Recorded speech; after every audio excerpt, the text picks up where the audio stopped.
এবারের আইপিএলে স্বপ্নের মতো শুরু করলেও শেষ পর্যন্ত আইপিএলের সব ম্যাচ খেলা হয়নি বাংলাদেশের কাটার মাস্টার মুস্তাফিজুর রহমানের। 9 ম্যাচ খেলে 14 উইকেট নিয়ে সর্বোচ্চ উইকেট শিকারীর তালিকায় দ্বিতীয় স্থানে থেকে আইপিএল শেষ করেন। মুস্তাফিজের দেশে ফেরা নিয়ে খুশি ছিলেন না চেন্নাইয়ের টিম ম্যানেজমেন্ট। নিজেদের শেষ ম্যাচে বেঙ্গালুরুর কাছে হেরে আইপিএলের প্লে অফের স্বপ্ন ভেঙে গেল চেন্নাইয়ের। এই ম্যাচে মুস্তাফিজের অভাব পুরোপুরি বুঝতে পেরেছে চেন্নাই।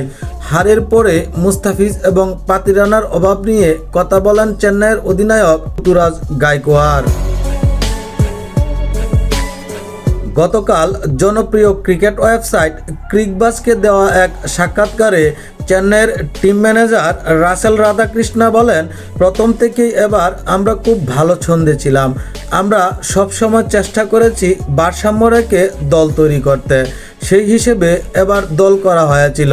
কিন্তু মাঝপথে ইনজুরি আর অনাকাঙ্ক্ষিত পরিবর্তনের জন্য দলের ছন্দ কিছুটা পতন হয়েছিল, তবে আমরা সেটাও ওভারকাম করতে পেরেছি।